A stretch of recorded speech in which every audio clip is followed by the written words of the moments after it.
Welcome to American Patriot with Paul Bear III, broadcasted worldwide and in the great US of A.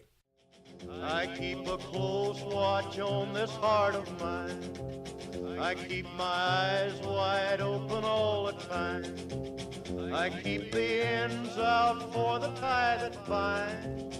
Because you're mine, I walk the line.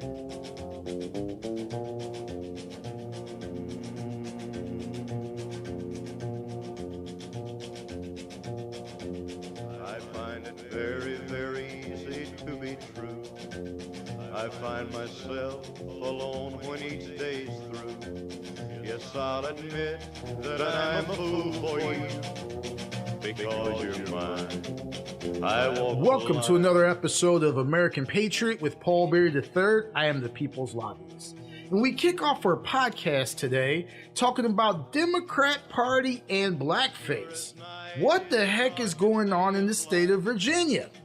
So if you haven't been following this story, there was a yearbook picture from the governor of the state of Virginia that showed him in blackface standing next to a guy with apparently a Ku Klux Klan outfit on. And they put this picture in the medical yearbook for the current Virginia governor. Now, I'm sort of laughing because he first stated that it was me, I'm sorry, I apologize. Then the next day it was like, well, it's not me and prove that it's me. And I'm just going to tell you, I don't have to go all the way as far as the Ku Klux Klan outfit. That's like if my college put me a picture of me in a dress and my face was covered. I believe that I would be complaining 35 years ago when they did it. So for him to say he didn't notice that, you know, there's a guy in a Ku Klux Klan outfit on his yearbook picture, which I am very glad that my daughter doesn't attend that medical school, by the way. It just sounds ridiculous. And I'm going to get into the blackface controversy a little bit later in the segment. Before we get there, I think I need to talk about a little bit of foundation regarding race in America and what's permitted, what's allowed, what should happen, what's unlawful, what's lawful. So first, I want to talk about the term prejudice.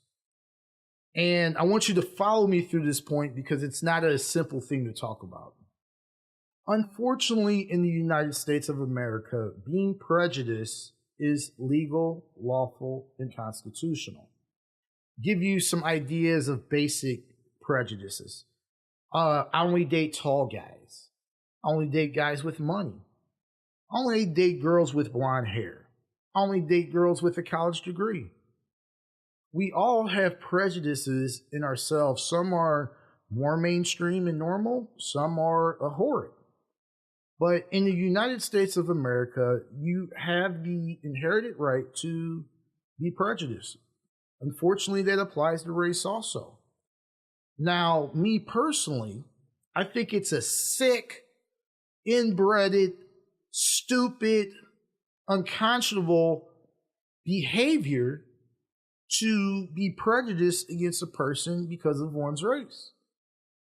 But the Constitution gives the people the freedom of free association. Because of that, unfortunately, being prejudiced is lawful under the Constitution of the United States. Now, let's talk about racism.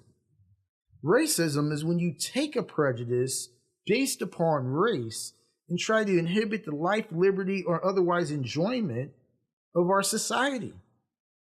And that is unconstitutional.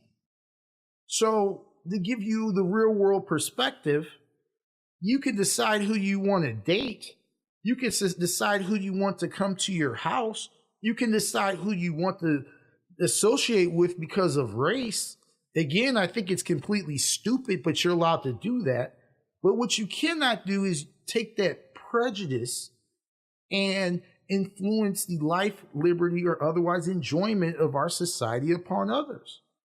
So, no, you cannot own a hotel and be open to the general public and all of a sudden say, well, I don't like this black guy because he's black and I'm not going to allow him to stay at my establishment or come into my restaurant or work for my public company.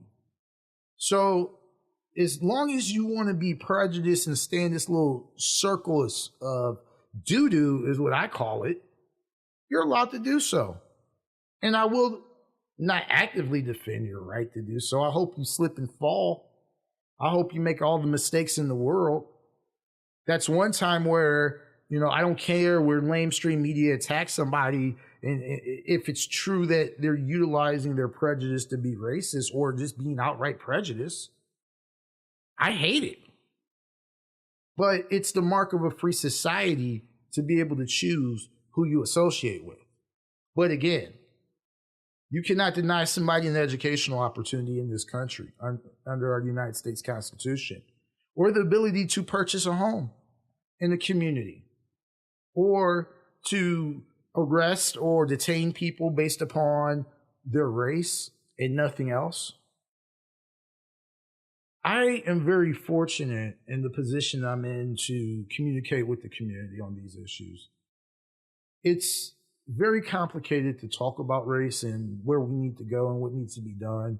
Most of us don't want to stick our foot in our mouth, and that's why we stay away from it. But we do have racial issues in this country.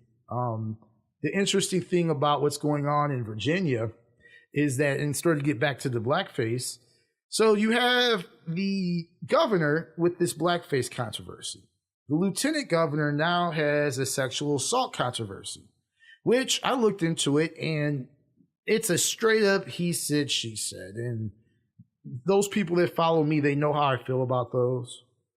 I don't think that anybody should be able to say anything they want without any type of proof, and all of a sudden you're removed from your office or your job or your employment.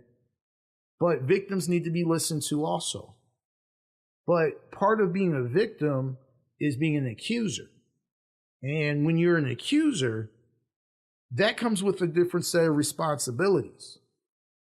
And I think we have to acknowledge that. Now the Attorney General of the state of Virginia now has come out and said, oh gosh, I forgot I did blackface also. And yeah, there's pictures of me in blackface. So now the Democrats are up against the wall. And you want to know why? Because if the governor resigns, and the lieutenant governor resigns, and the attorney general resigns, you know who becomes governor of the state of Virginia? The House of Representatives Speaker, who is a Republican, all of a sudden is now the governor. So the Democrats were screaming and howling, and the governor needs to resign. That was a week ago. Now the Democrats are starting to get quiet because the political expectancy of having a Democrat as the governor of Virginia seems more important than standing by the principles that they were discussing a week ago, stating that the guy needed to resign. Very interesting judo that has occurred in Virginia, and the nation is watching because we have a presidential election. And the idea of the Democrat Party is we're the party of the black people, and we're the party that represents African Americans, and we stand up against racism, and we will scourge and scorch any person that violates our position on defending African Americans. And the issue in Virginia shows that it's all FUBAR. Military term. If you don't know it, ask your military friends. So I'm laughing, and it's almost hysterical to me as a political. Now, it's not really funny per se, but when you see things that I see, you get a little bit of a sick sense of humor. And it's a little bit funny watching the Democrats on the East Coast squirm because they realize that if they do exactly what they said they were going to do, a Republican is going to be in charge of the state of Virginia. So getting to the blackface issue, those of you that follow me know that I am African American. And growing up, and there were, when I was real young, some of those, I guess, shows and things along those lines. They're really old. They would come on TV. And my mother explained to me that the blackface was utilized, by comics to insult African Americans. So it's a struggle because I'm a free speech First Amendment guy. I'm a guy that believes in the fact that you should have a right to say what you want to say as long as you're not lying on somebody else. When it comes to sick humor, should it be banned? I struggle with this. Now, from a personal perspective, people that participate in blackface and all this stuff, if you haven't changed who you are since then obviously, personally, I don't want anything to do with you. But we're talking more policy and, more importantly, removing government officials for being involved in that. And for myself, I think that the Virginia governor issue is a no-brainer for me because the governor wouldn't admit to what he had done. Now, had the guy came out and said, look, I did this, it was a prank, people were doing this at this time, I was a young man, I didn't understand the significance of what I was doing, it wasn't as clear, maybe that would work. And in some cases, with some people, I think it would be appropriate to allow the person to move on. But the problem with Governor Northam? He's standing next to a guy in a Ku Klux Klan outfit. So this wasn't like putting blackface on because you want to be Michael Jackson at your Halloween party. You're standing next to a guy in a Ku Klux Klan outfit. I'm sorry, the governor has to go. That's the difference. That's the difference between dark humor and racist behavior. Because there's nobody that questions that the Ku Klux Klan had no interest whatsoever in fair, equal rights for African Americans, and they believed that we were lesser people. And I don't have to go through all their ideology because everybody that's listening to this knows that the Ku Klux Klan is not interested in Paul Berry III being the speaker at their pig roast. So it's an easier fix for me. The guy admitted that it was him. Then he turned around and said that it wasn't him. He wants to be believed. Well, walk into a police station, tell the desk sergeant that you committed murder, and then the next day say that it wasn't you. Don't be pissed off when your job lets you go. I am more than tickled at the fact that the Democrats are now being forced to deal with the fact that I've always stated and they've denied is that they're racist in all parts of America. And there's people with prejudice in all parts of America. And it's not just, they always say, well, Donald Trump and his supporters are a bunch of racists. Well, I will tell you this. As a political candidate in St. Louis County, before Donald Trump decided and announced he was going to run for president, before the vast majority of the Republican Party got behind Donald Trump and they were looking for Jeb Bush to win or Ted Cruz to win and things along those lines, the people in my region that are Trump supporters, by and large, are my biggest political supporters when I run in elections. So for me, it's always been a struggle because I turn on the news like everybody else. Oh, look at all these Trump supporters. They hate black people. Well, why the heck do they support me? Because I'm not just a little bit black, okay? I'm what you call an authentic black man. Now, there's some Republicans in this universe that are black that they get out there in the media or they do what they do simply because it's their niche. Me, myself, if anybody that knows me knows, I will go after a Republican as fast as I'll go after a Democrat if I think that they're wrong. It's not about spouting the line that you hear on every station of, this is what we believe in, this is who we are. And I believe that there's not everything any person does right all the time. I don't believe that anybody's right all the time, anytime.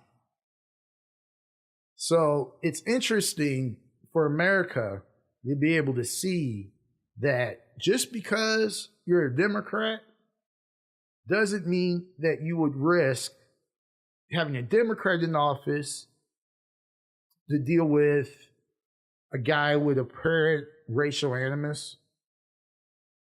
If nothing else, maybe just, I guess in best case scenario, he's just non-committal on the issue. But let's just say this. The man standing next to a man with a Ku Klux Klan outfit on, and it's not just putting a little bit of paint because it's Halloween. Sometimes being guilty by association is enough. In politics, that stands true. Does every person that ever wore blackface incapable of being in government? As much as I like it to be true, to be honest with you, it's not true. There are people that can change. I'm a young man, and if you asked me 15 years ago how I felt about gay people, it's a complete different vision than I have now. Because there's a thing called maturity that happens in life experience and God's will on your heart, not to judge man, allow him to judge man, not myself. It's not for me to judge if Tom and Tim want to get married.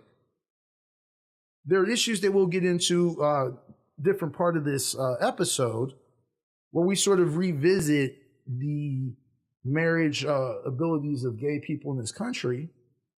But I think we all can grow and be better. Why Governor Northam doesn't deserve that opportunity? Because he wouldn't own it. American Patriot with Paul Bear III. We'll be back after this commercial break.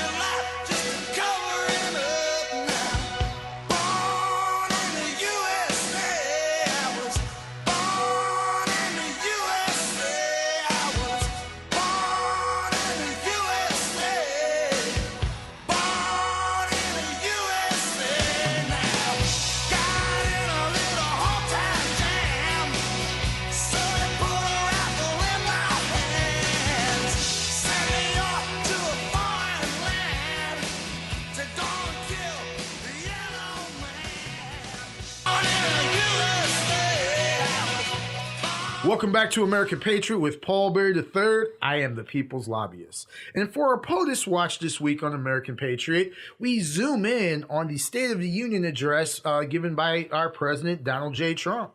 Now, CBS, which is sort of tied in with CNN, actually said that over 70% of the public thought that the president did a good job with his State of the Union address, which is almost double the president's approval ratings on the same stations, media outlets. So I thought the speech was good. I thought that he laid out his priorities. I think it was actually well written. I know that there were some reports that the president, before he gave the speech, didn't think it was strong enough. I think that he did a really good job for what that speech requires. He laid out priorities. He laid out the reasons. He laid out things that we're trying to do. The mainstream media is saying that the president didn't tell the truth about one single thing.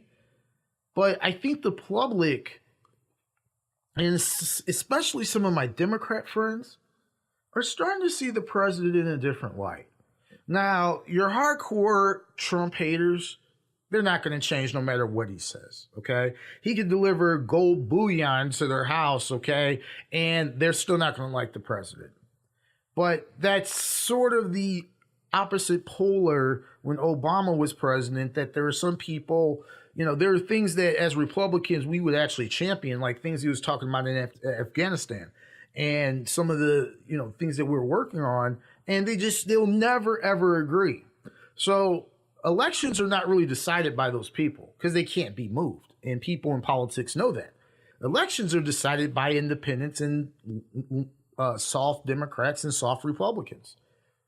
And I thought that the president's speech directed at those voters and or those citizens I thought that it was pretty effective.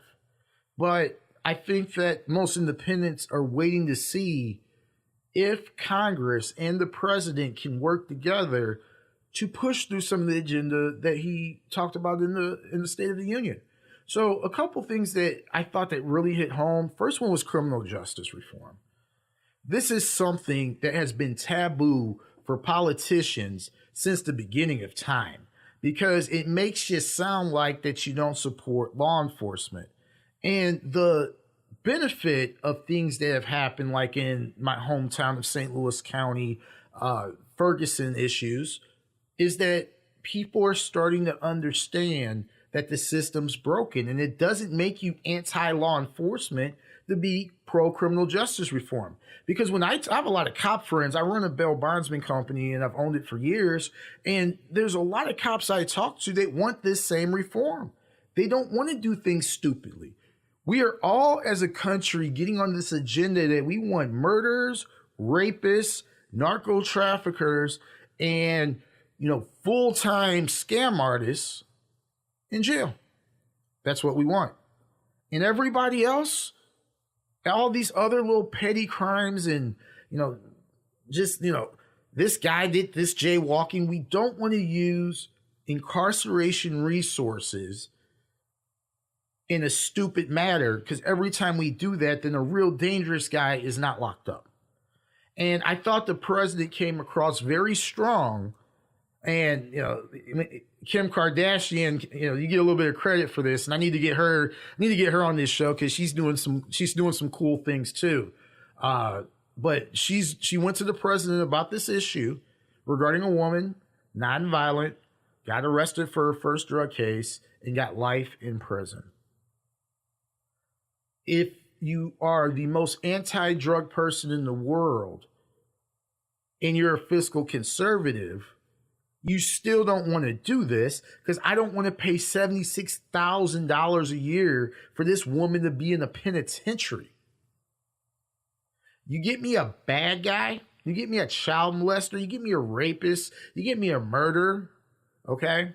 You get me one of them, I have no problem, tax dollar-wise, funding their incarceration. But we've become a nation that creates debtors' prisons. And basically it says, well, if you can't afford this $250 traffic ticket, we'll just hold you in jail until hell freezes over. Even if you are pro-cop, pro-law enforcement, pro-everything when it comes to our criminal justice system, you don't want to waste resources on people that are just not a danger. So I thought the president did an excellent job on that. He also discussed infrastructure of this country. And I think it's something that we need. We need to be doing it. Believe it or not, Russia is actually doing it with all their rhetoric and their sanctions they got going on. They're actually working on the middle class. And I believe that this is something the United States needs to do. Not want to do, need to do. We need to get our infrastructure in order. We need to get our highways in order. We need to have high-speed trains in this country. And while as a guy that doesn't believe that government should be involved in every private project, I will double down on Donald J. Trump's plan if it's tax responsible and it gets the job done without all the fraud. So if that's the case, I'm on board. And I think that our Democrat House of Representatives right now with Nancy Pelosi, I'd like to see Nancy decline a bill like that and the political repercussions if she plays politics with this, because America by and far wants infrastructure done. It's one of the reasons why we have a government. And I say this often. The reason why we have a government is to do for us as a collective what would be either impractical or impossible to do alone. So I'll give you an example. We have a military because, look, every one of us could go buy a gun and stand at the border or the coast and try to defend our country, but we wouldn't be very effective. We wouldn't be trained right. We wouldn't have the best equipment. We'd have no type of ability to work together because we're all going out there with our rifles. So there's a reason why we have a military. There's a reason why government gets involved in streets and construction of highways and byways. Because I could buy the concrete in front of my house and my neighbor buy the concrete in front of his house, but we wouldn't have a conducive road system by doing such. So even as a fiscal conservative, I do acknowledge that there's things that the government should be involved in the matter of planning. Now, I do like to see corporations, private companies that can bid and keep the cost low to do the work, but the government has to be involved in that process. And infrastructure, I love to see Nancy Pelosi turn down an infrastructure bill and see what the unions do to her. So that's something that I think that we could really, really work on. So criminal justice, checkbox, I think it's bipartisan. Infrastructure, checkbox, I think it's really bipartisan. Trade. Now, I'm going to tell you, as a lifetime politico, and I do not, and I just want to make sure I think about this. Yeah, I think I'm pretty correct on this. I have not heard one Democrat that's either running for president or considering running for president that has any type of trade platform that they put out in the universe, at least that I could see. And the Republicans, this is sort of something that we own, and that the Democrats are following our leadership on this. Now, I'm going to tell you again, and I said this in a previous segment before, I hate tariffs. I absolutely do. But we have a president that understands that the theft of our intellectual property it's hammering our corporations and limiting our markets.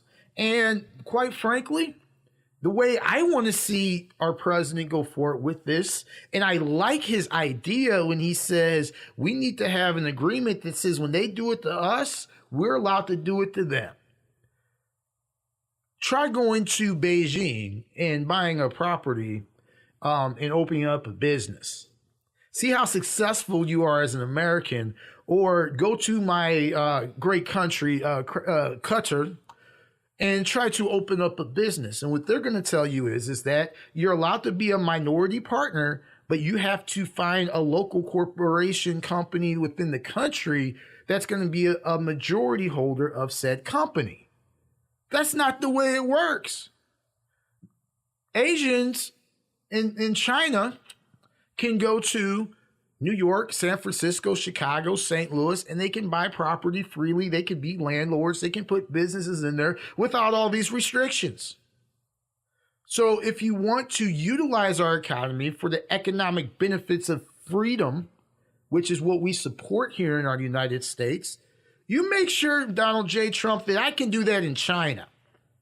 You make sure I can do that in Qatar or Saudi Arabia or any of our other friendly countries that we're doing business with. Make sure I have the same rights as an American businessman that they have when they come here. We spend a lot of time talking about the border. I'm more concerned about intellectual property being stolen by these countries, and there's no repercussions on their actions, or my ability as an American businessman to go to other countries and invest my money and diversify, my portfolio the same way that Chinese people do here in the United States. I'm sick of it.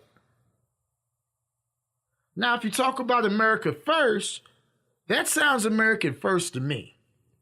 So trade is something we definitely need to deal with. I don't consider it as bipartisan as I do the other two, but I believe it's something that the House will end up getting behind with Nancy Pelosi, because there are corporate people that run our biggest corporations that have influence in both parties that are going to support what I see as the president's vision on this issue. Now, a lot of attention has been given to some of these fresh, I don't want to publicize them by name, but a lot of information has come across as far as what this new Democrat congressionals, the freshmen, are looking to do, like this green plan and things like that. our good friend Sean Hannity, he brought this issue up on his show, and as it's a threat to America. And I'm just going to be honest with you, I don't see the threat, and I think that as conservative talk show hosts, I think we're giving more attention to these people than they deserve, and maybe that's sort of the way, you see it, people click, this is how the companies make money these days. But we're not going to spend a whole lot of time, going back and forth with this one and that one. And they've been in, Congress 3 weeks. America does not want socialism. Let me say it one more time. America does not want socialism. And if you could figure that out by watching the president's State of the Union address, you look at the Democrats, and there's a few over there that, oh, wow, they're talking to me. But most of them, they don't want socialism. And I can see it in their faces. And I believe them when I see them. I don't think the Democrat Party is a complete socialist party, and that's all that they want. I think they have some socialist ideas across the board. But I don't think they're ready for full-blown socialism. I don't think that they're there yet. State of the Union address, Nancy Pelosi in the background. I mean, I don't know what she was doing. She just kept on lifting pieces of paper up like she was reading something. I mean, what could be going on more important than the President of the United States talking about what he's going to do for the next year? And, you got to love Trump's showmanship. One of the funniest lines during the whole State of the Union was, he had sent a comment that sort of required the Democrats, especially the more left-leaning Democrats, to clap. And he says, well, stand up. I got another one for you. I mean, the man, he has true showmanship when he's on the stage. And when he's addressing people, it seems to me that has always been the strongest mark of a president. Barack Obama, hate him, love him, the man knew how to give a speech. George Bush, who didn't have the natural skills as a Trump or Obama as far as giving speeches, or Clinton, understood his base and allowed himself to seem vulnerable time to time so his convictions came through. Leadership isn't about what you can do. Leadership is bringing others around you up to your level to accomplish your goals. Again, I thought that the president did a good job. I did give him the ranking as best. I did give him the ranking as the best State of the Union ever. But I do believe in this climate, he did the best that he could to bring an agenda that can be done. So now it's up to the House and Senate. Are we going to sit back and wait? We have another deadline looming for the government to reopen. I haven't heard anything out of the House or Senate that even remotely talks about whether we're going to meet that deadline. I would like to see our Congress still accomplish things. And I think infrastructure is one. I believe that trade is another that we can really hammer home on. A couple other things that I think that the president talked about. He talked about dealing with the AIDS virus in this country and child cancer. I think those are two things that we can really work on. And I thought the president did a good job of talking about things that there is bipartisan support. But what I'm personally scared of, as your American patriot, is that Nancy Pelosi is going to hear these good ideas and says, you know what? We give them this, Trump might get another 4 years. So it's upon you, the citizen, to watch, to see how honest they are in their negotiations and see how unreasonable they can be with their demands. American Patriot with Paul Berry III. We'll be back after this commercial break.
Welcome to American Patriot with Paul Berry III. I am the people's lobbyist.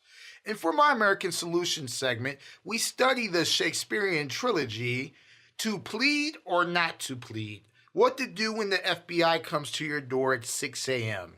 So Roger Stone, longtime Trump advisor, has now been indicted by Robert Mueller's Russia investigative team for 7 different felony offenses. So before I get into this, and this information just came out, I thought it was really important to get this on this segment. Before we get into the nuts and bolts of whether or what the situation is going on with Roger Stone, let's remind ourselves what an indictment is. As the old legal adage says, a prosecutor can indict a ham sandwich if he wants to. Bottom line, an indictment does not mean guilty. An indictment does not mean that there's a strong preponderance of evidence. It just means that whatever the prosecutor's saying, if true, may outline that a crime has been committed. So the bottom line when it comes to Roger Stone, and again, before I get to Roger, I want to talk a little bit about Donald Trump Jr. I'm gonna switch streams for a minute because I think it all applies. So we saw our good friend Donald Trump Jr. on Fox News last week. And, I put my hand over my head because I don't understand why Donald Trump Jr. would take the risk of doing any interview, even in the safe confines of Fox News, for PR purposes. I understand that they're talking bad about Donald J. Trump. I understand that they're talking bad about Donald Trump Jr. But when the feds are swimming around like sharks, it's not the time to put your toe in the ocean water. Because you might not just lose your toe, you might lose everything. Some will say to me, well, Paul, Donald Trump Jr. says that he's innocent of any of these statements, and he's only trying to defend his good name. And I'll give you the opinion of a great comedian, Chris Rock.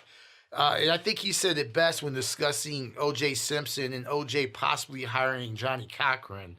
Which would you rather have? Would you rather look innocent in jail or guilty at the mall? You rather look guilty at the mall. Regardless of how you look, the outcome is what matters in this situation. So I would like to see Donald Trump Jr. and anybody in the Trump family and anybody that's involved in what the federal government's doing here to start pleading the fifth. And it doesn't mean that you're guilty. From a PR perspective, pleading the fifth makes you look guilty. I agree. But you're not dealing in the realm of public relations. First of all, we have a lamestream in a mainstream media that makes this decision that they're going to tell us the story they want to tell us no matter what the facts are. So going down that route of trying to convince people, you're not going to get to the end of it and they say, oh, gee, did you see Donald Trump Jr. on Fox News? I watched him and I'm a liberal and I hate Republicans, but I believe Donald Trump Jr. Never will those words be stated. So what's the point of exposing yourself to the special prosecutor who will take everything that they got going and try to build a case of any word that you say? When you look at Roger Stone, so to give you the spill, 30 agents, federal agents, showed up at his house to execute a search warrant and to take him to jail in Florida. I find it ironic, by the way, as a side note, that CNN found a way to capture the whole gosh darn thing on tape. I thought this was a secret investigation. I thought that the safety of not only Mr. Stone, but agents conducting a pre-dawn raid would require everybody to be safe and not to let that information get out there. Now, I operate a bail bondsman company. I deal with low-level drug traffickers, and this is the way that it's done. You don't let the information get out. So Roger Stone was arrested. It looks like it was almost a book and release. He posted $250,000 bail, and he has some travel restrictions, but he's out and he's going to court. So with Mr. Stone, I know that he's a longtime supporter of Donald Trump's, and he stated on several times that he's not going to testify, not never, ever, ever, ever against the president. So he says today. But the issue that I have is, how do you get into the position of committing a crime when the underlying crime can't be proved by Robert Mueller? Again, I thought we were going after Russians. Again, I thought this was Rocky IV. They come, they beat up Apollo Creed, he dies, we're all upset, America gets on a plane, we send Rocky over there to Russia, he beats up the Russian, the black trainer lifts him up in the air, and he lifts the American flag in the air. I thought that's what this was about. But when I read this indictment, what I do see is a whole bunch of charges that are based upon things that, what it's based on is a bunch of things that Roger Stone allegedly said. So we have to get out of this idea that we're going to keep this PR matrix. It's okay to tell the FBI, hey, I'm not discussing anything with you. Does it mean that you're guilty? No. Does it mean you're being uncooperative? What I'm saying is really simple. I don't trust the process. I don't like how this is happening. I'm not going to add to the process. I don't know where you're going with this because you haven't explained it to me. Until I understand what you're actually looking for, then I'm not talking. I plead the fifth. Had Roger Stone pled the fifth, you know what we'd be doing right now? Talking about something else. I understand Roger Stone's loyalty to the president. I understand that he just doesn't like his name being disparaged, just like Donald Trump Jr. I don't think Donald Trump Jr. Did the interview to try to, do something other than to protect his name. But quit playing this game. You guys are playing football. They're playing bocce ball. That's what we got going on here. Looking at this indictment, 5 of the charges are statements that allegedly were incorrect to our United States House of Representatives. Who knows if that's going to pan out long term? I don't know. I don't have the evidence in front of me in the same way the prosecutors do. I did read the charging documents. And what I can tell you is that there's absolutely no link to Russia whatsoever. And at worst, it looks like if what the prosecuting attorney is saying is true, Roger Stone colluded with WikiLeaks. Now, if we're going to lock up Roger Stone for colluding with WikiLeaks, how many liberal politicians and political organizations collude with lamestream media? As a former Republican candidate, I can tell you, they got them in the bag better than the consultants that I pay. The directions that they will take from the left. So to answer the question, to plead or not to plead, you should plead the fifth in situations like this. Had Roger Stone pled the fifth, he would not have 7 charges right now. Had he required that all communication be conducted with his attorney, it's not going to get you a better deal with these people. They're out for blood. This is going to make a few of my listeners mad. I like Robert Mueller. I think he's a good man. I think that he's going into this and doing what he's learned to do as a prosecutor his entire life. But it's the motivation of why the investigation is there in the first place. American Patriot with Paul Berry III. We'll be back in a few minutes.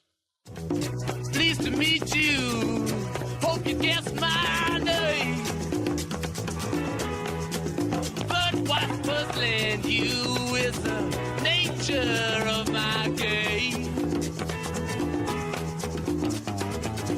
Stuck around St. Petersburg when I saw it was a time for a change. Killed the Tsar and its ministers. Anastasia screamed in vain.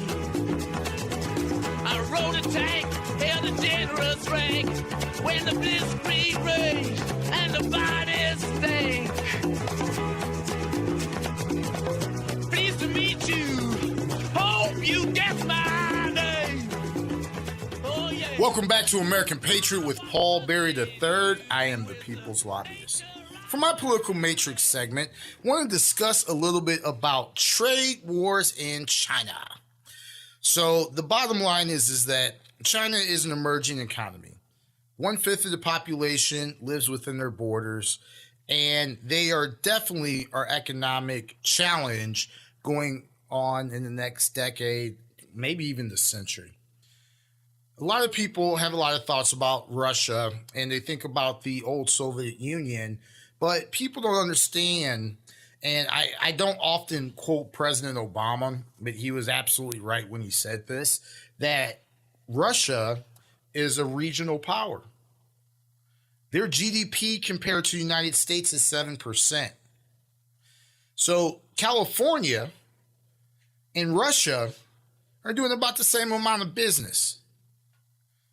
The competition when it comes to trade, economic development, making sure we are a first world country and not a third world country, all lives and dies with China. One of the issues that our President Donald J. Trump has taken on is the issue of theft of intellectual properties. So what does that mean? Hackers is usually the way that this works, but I guess it could happen from just a basic human element. Steal our technology, or they buy our devices and they do what's called reverse engineering, which is to look at the device and work backwards and figure out how we did what we did. And then they just simply built their own. The engine of America has always been our creativity, how we create things. And permitting a company, a person, or a country to steal our technology, use it as their own, create knockoffs of our technology, hurts American businesses. And the engine of economic development and growth in our products, in our services that are technical in nature, without that revenue, then the growth of the next technology is not possible. Do you think Boeing just made a plane one day and that was it? Or did they make a plane, sold that plane, use some of those profits to build the next generation of planes? A lot of people, I'm not a big tariff guy. I understand how tariffs work. The bottom line is that when you have a tariff, the corporations never really pay it. They pass it along in the cost to the consumer. I understand that. But something had to be done. Something had to be done. Or this system of the Microsofts and Apple and all these different companies that are creating this technology, some of it is just basic consumer technology. Some of it is technology that protects us from being taken over. If we don't do something about it now, there's going to be a time where it's too late. Our president is right to push companies to build here. Our president is right to say that maybe we should not just utilize China to build every single product that America creates. How many of these products are we taking to India, who has comparable abilities to be able to create and produce products at a low price that are technical in nature? So one of the things that President Xi understands is that it's bad business to screw with America, because we are the engine that buys their goods. China creates a lot of goods. Quite frankly, the people that live in China can't even afford the goods that they're making. The president doesn't get enough credit on this issue. And I've said this before, do I agree with President Trump on every single thing he does? Oh, absolutely not. There's some things that I want to pull my short hair out just because I just don't think it's a good idea.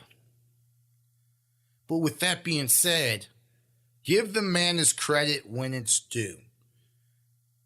Nobody has brought China accountable on these issues until now. If we decide that we're going to get into a trade war with China, which again, I don't like trade wars, and I also said I don't like tariffs. at least the president has his eye on the end game.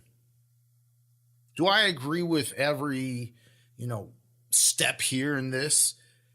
I've been against tariffs for a long time. But with a country like China, there's only a few tools that we have. And let's not forget, we fund our government by debt that's bought by China, which is a totally different issue that we've got to address. We are trillions of dollars in debt. We've got to do something about it, America.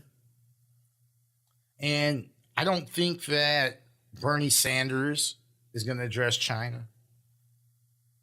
I don't think that, Elizabeth Warren is going to address China. If it doesn't happen now, if it doesn't happen during the Trump presidency, when is it exactly supposed to happen? Presidents all come with a different background and ideology. The issue and why the government has to get involved in this is because we have our economy is not government centric. China's is. Russia's is. Most major countries develop policies through their countries. Now, when you're talking about a country, you're not talking about, some company. You're talking about an entity that has a military, that can create their own currency, can manipulate their own currency, can pass laws to support their interests. So people that don't understand international trade tell me all the time, well, Paul, I thought we're capitalists. Why is the government even doing anything when it comes to China? Because our international companies that operate internationally are not playing on a level playing field. You don't believe me? You think you can buy property in Beijing the same way you can buy property in Times Square or Chicago or San Francisco? In most of these countries, and even some of our Middle Eastern countries, you can't even do business in the country unless you're a minority partner in your own company. So in other words, if there's not a company of that country that you're partnered up with and they have a majority percentage, you can't even create a company there.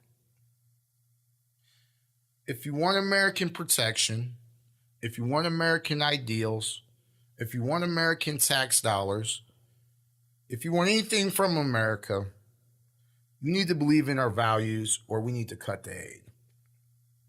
It's just that simple. Do they have to be American? No. Do they have to agree with everything we do in America? No. Do they have to respect our Constitution? Somewhat. Because if you're not on board with the way that this American patriot sees this country, then you're nothing more than an enemy. American Patriot with Paul Berry III. We'll be back after this commercial break. And it's whispered that soon, if we all call the tune, then the piper will lead us to reason. And a new day will dawn for those who stand long, and the forests will echo with laughter.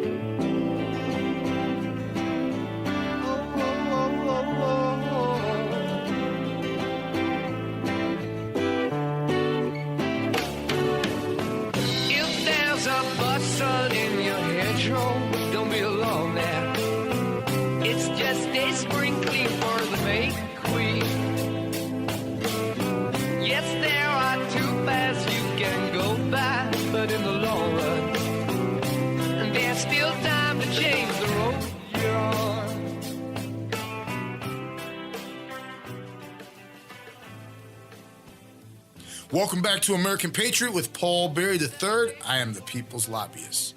For my Political Matrix segment, I want to talk a little bit about life. L-I-F-E. Life. It's a basic concept that is so important to the people of this great nation and the founders that it was laid out that you shall not take a person's life without due process of the law. So what does that mean? Yes, there are times where your life can be taken by the government, but you must, I'm going to say it one more time, and you must have due process of the courts. When it comes to the life of the unborn, it's interesting how everybody believes that that's not a human, or it's not life, or it's not killing when you have an abortion. Margaret Sanger, the founder of Planned Parenthood, saw it fit to utilize abortions, and it could be a useful tool, a public policy tool to kill African American population off.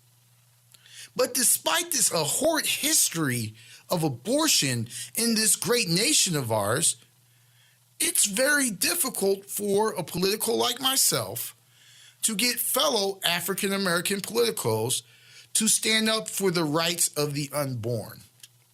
Why does it matter? Gee, African Americans used to be the second most populous people in this country. Now we're number 3. Is that all because of immigration? No. There's a lot of factors in play there.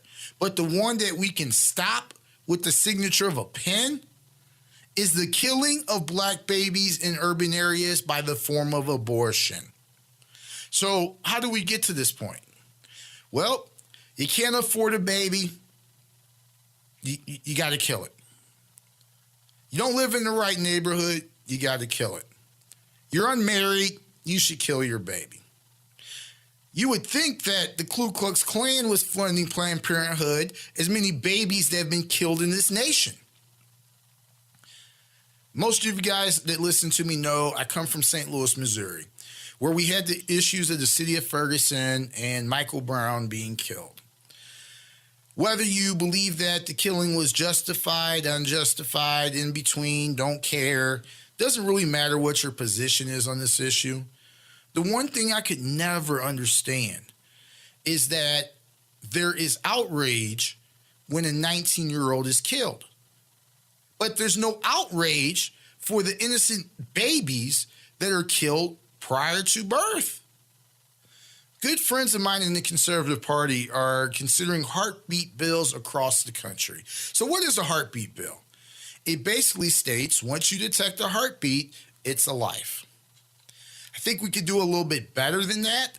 But, this process of unraveling ourselves from sanctioned murder of babies across this country, especially black babies, I'll take the wins I can get.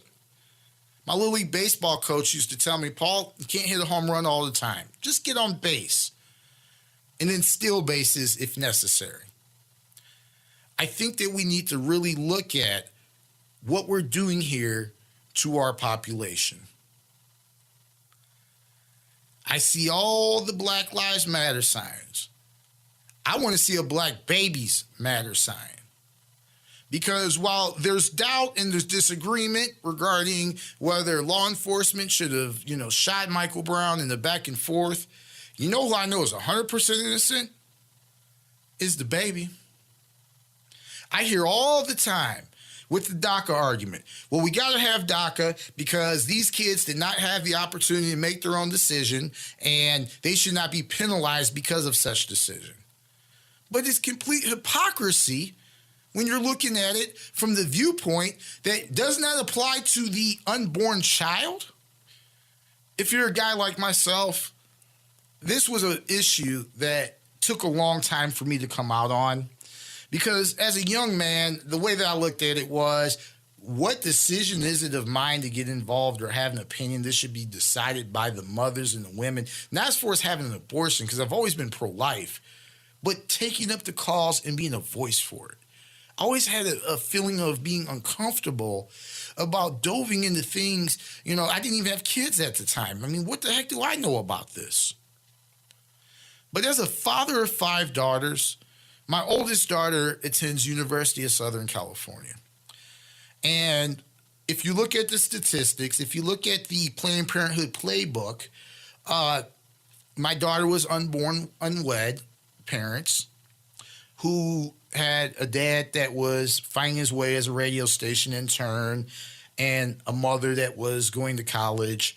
And it would have been very easy to make the decision that, look, we just don't have the money. We're not set up right. We don't know what our future is going to be. Let's just pay $400, get an abortion, and buy ourselves out of it. Luckily for me, the love of my life, who is a Democrat, by the way, when that decision had to be even discussed, it wasn't discussed because she wouldn't buy into the BS. She wouldn't buy into the sales point that we should just kill our child just because we're not set up yet. And now look at her, attending the University of Southern California in pre-med, and will do things that her father, as a radio host, will never accomplish. I ask people to consider, what is the benefit of killing our future? What would have happened if my daughter was aborted? We would have never known. And the love that I have for my family lets me know that pro-life is the right decision. When she graduated high school, I knew it was right. When she went to science camp, I knew it was right. When she spelled her name the first time, I knew it was right. So you have a group of pastors out here, and I'm seeing some of this in some of the media feeds in East Coast, that they had a group of pastors show up to bless the abortion clinic. Have people lost their mind? My listeners up in New York State, what the hell is your governor doing? The word abortion rights is an oxymoron statement with emphasis on moron. I'm an unapologetic defender of the unborn in life. I'm colorblind on this issue. Black babies matter. White babies matter. Latino babies matter. I don't care about the color. All babies matter. And this Patriot will continue to defend the rights of the unborn. American Patriot with Paul Berry III. We'll be back after this commercial break.